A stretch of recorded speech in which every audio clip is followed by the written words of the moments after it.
Hello guys, welcome back to the coding search channel. दोस्तों, आज की वीडियो में हम बात करेंगे कि 2026 में इंटरव्यूज को कैसे क्रैक करें।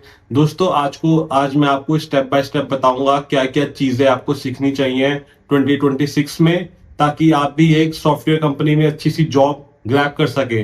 दोस्तों, चाहे आप बीटेक के फाइनल ईयर में हैं या फिर अभी बीटेक के थर्ड ईयर में हैं या आप बीटेक पास आउट कर चुके हैं, दोस्तों ये वीडियो आपके लिए बहुत हेल्पफुल होने वाली है, क्योंकि इस वीडियो में आपको मैं शुरू से लेकर एंड तक यही बताऊंगा कि 2026 में इंटरव्यूज कैसे क्रैक करें।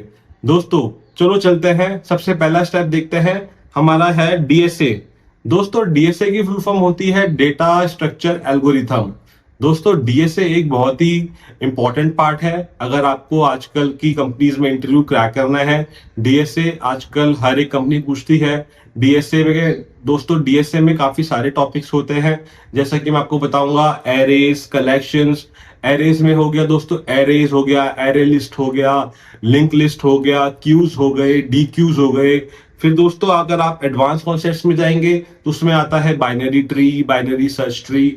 दोस्तों इन सब कॉन्सेप्ट को आपको बहुत ही अच्छे से पढ़ना है, बहुत ही अच्छे से तैयारी करनी है। और दोस्तों इन टॉपिक्स से रिलेटेड आपको प्रोग्राम्स बनाने हैं। प्रोग्राम्स कहूँ तो फ्रॉम बेसिक्स टू एडवांस ये आपको प्रोग्राम्स बनाने हैं और इनकी प्रैक्टिस बहुत अच्छी तरीके से करनी है, क्योंकि दोस्तों आजकल सारी कंपनी चाहे छोटी हो या बड़ी हो, सारी कंपनीज आपको डीएसए से रिलेटेड क्वेश्चंस पूछती हैं। तो दोस्तों ये था डीएसए। और दोस्तों डीएसए में और भी अगर आपको टॉपिक्स जानने हैं तो जैसे कि आपको टाइम कॉम्प्लेक्सिटी निकालना, मेमोरी कॉम्प्लेक्सिटी निकालना, मेमोरी ऑप्टिमाइजेशन करना कोड का, तो दोस्तों ये सारे टॉपिक्स डीएसए के अंदर पूछे जाते हैं। तो दोस्तों आप डीएसए की तैयारी बहुत अच्छे से करिए, ताकि आने वाले इंटरव्यूज में अगर कोई आपसे डीएसए क्वेश्चन पूछे डेटा स्ट्रक्चर से रिलेटेड, तो आपको उसको अच्छे से आंसर कर पाए। दोस्तों ये था डीएसए।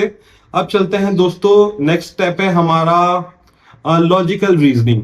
तो दोस्तों लॉजिकल रीजनिंग भी एक बहुत ही महत्वपूर्ण पार्ट है, बहुत ही इंपॉर्टेंट पार्ट है कोई भी सॉफ्टवेयर डेवलपर का इंटरव्यू क्रैक करने के लिए, क्योंकि दोस्तों लॉजिकल रीजनिंग से स्टूडेंट्स का माइंडसेट पता चलता है, प्रॉब्लम सॉल्विंग स्किल्स पता चलती हैं।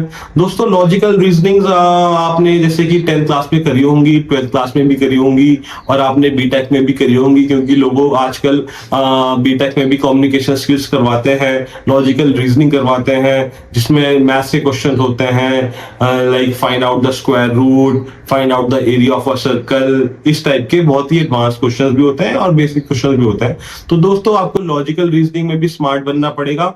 लॉजिकल रीजनिंग भी आपको बहुत अच्छे से करनी पड़ेगी, ताकि आप आने वाले इंटरव्यूज को क्रैक कर सकें। तो दोस्तों चलिए ये था लॉजिकल रीजनिंग। हम देखते हैं अब नेक्स्ट स्टेप क्या है। दोस्तों नेक्स्ट स्टेप है हमारा लीड कोड प्रैक्टिस। दोस्तों लीड कोड प्रैक्टिस आजकल के जमाने में बहुत ही इंपॉर्टेंट है। आजकल कंपनीज लीड कोड की प्रोफाइल भी चेक करती हैं। कुछ कंपनीज मांगती हैं कि आप अपनी हमें लीड कोड की प्रोफाइल दीजिए, हमें यूआरएल दीजिए, हम आपकी देखेंगे कि आपने कितनी प्रॉब्लम्स सॉल्व करी हैं। तो दोस्तों मैं ये कहूंगा कि आपको लीड कोड भी लगाना चाहिए, आपको उसमें basics to advance problem solve करनी चाहिए। दोस्तों लीड कोड में बहुत थाउजेंड्स ऑफ प्रॉब्लम्स हैं और किसी भी लैंग्वेज में आप प्रॉब्लम सॉल्व कर सकते हैं। मैं कोई प्रमोशन नहीं कर रहा हूँ लीड कोड का। लीड कोड जैसे और भी प्लेटफॉर्म्स हैं, आप कहीं से भी अपनी प्रैक्टिस, कोडिंग प्रैक्टिस को कंटिन्यू कर सकते हैं और उसको इम्प्रूव कर सकते हैं। तो दोस्तों ये था लीड कोड का पार्ट। अब हम चलते हैं अपने आने वाले नेक्स्ट स्टेप में, जो कि है एक्सपर्टाइज लैंग्वेज। दोस्तों आज के टाइम में आपको सिर्फ एक ही लैंग्वेज पे काम नहीं करना आना चाहिए, आपको मल्टीपल लैंग्वेजेस में काम करना आना चाहिए, क्योंकि कंपनीज में दोस्तों उसी की वैल्यू है जिसको मल्टीटास्किंग आती है, मल्टीपल लैंग्वेजेस आती हैं, जैसे कि सी हो गया, जावा हो गया, रिएक्ट हो गया, जावास्क्रिप्ट हो गया। अगर आपको सिर्फ दोस्तों एक लैंग्वेज आती है तो आप कंपनी के लिए ग्रेट एसेट नहीं है। अगर आपको मल्टीपल लैंग्वेजेस आती हैं तो you are a valuable person, you are a valuable resource to a company so that you can work on any type of projects. तो दोस्तों आपको एक सबसे पहले आपको बेसिक्स करने हैं किसी भी लैंग्वेज में, फिर आपको दोस्तों एक लैंग्वेज पकड़नी है जिसमें आपको एक्सपर्टाइज करनी है, चाहे वो रिएक्ट हो चाहे वो जावा हो। आपको एक लैंग्वेज में तो एक्सपर्टाइज करनी ही पड़ेगी, क्योंकि आपको इंटरव्यू उसी बेसिस पे देना पड़ेगा। जैसे कि कोई जावा की प्रोफाइल है किसी कंपनी में, तो आपको जावा से रिलेटेड क्वेश्चन ही पूछेंगे।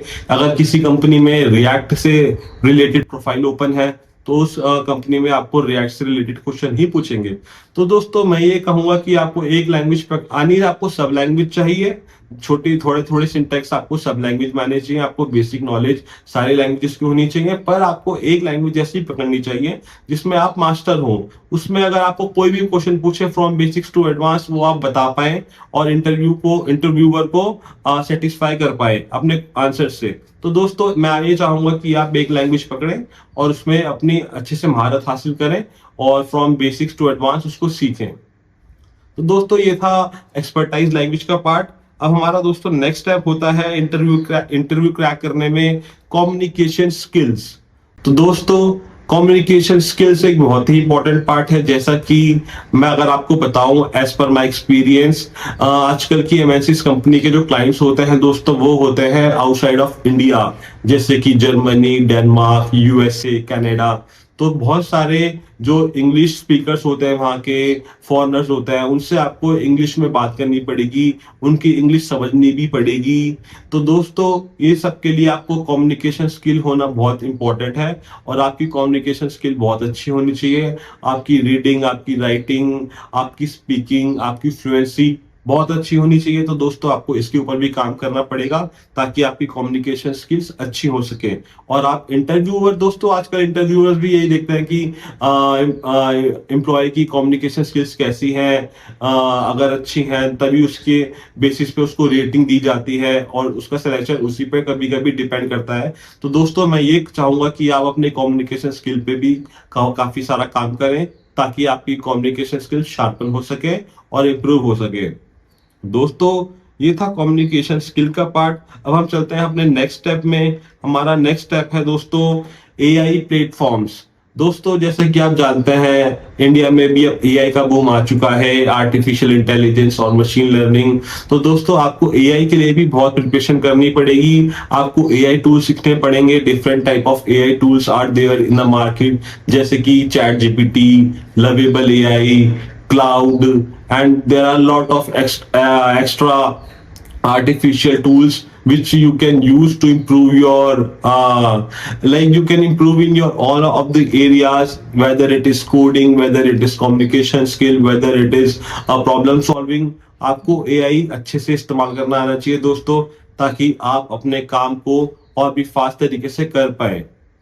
तो दोस्तों आज के जमाने में एआई नॉलेज आपकी सिलेक्शन को एडवांस करती है, इंप्रूव करती है और आपके सिलेक्शन को बहुत सपोर्ट देती है ताकि आपका सिलेक्शन हो सके। अगर आपको कोई भी एआई टूल अच्छे से आता है तो वो आपको प्लस एडवांटेज होगा।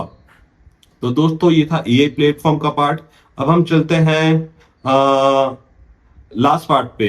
तो दोस्तों लास्ट पार्ट सिर्फ यही है कि आपको रिवीजन करना है, जो भी आपने पढ़ा है आपको रिवाइज करते रहना है। अपनी जॉब अगर आप जॉब करते हैं दोस्तों, तो आपके जॉब के साथ आपको 1 घंटा रोज निकालना है और आपको तैयारी करनी है। अगर आपको और भी अच्छी कंपनी में इंटरव्यूज क्रैक करना है और भी अगर अच्छा पैकेज आपको अर्न करना है, तो आपको कंटिन्यू मेहनत करनी पड़ेगी, कंटिन्यू लर्निंग करनी पड़ेगी। और दोस्तों अगर आप अभी बिगनर हैं, फ्रेशर्स हैं, तो दोस्तों मैं ये कहूंगा कि आप अच्छे से तैयारी करें। एटलीस्ट 5 to 6 आवर्स डेली आप प्रिपरेशन करें, कोडिंग प्रैक्टिस करें ताकि आप अपना इंटरव्यू क्रैक कर सके। तो दोस्तों ये थी आज की वीडियो।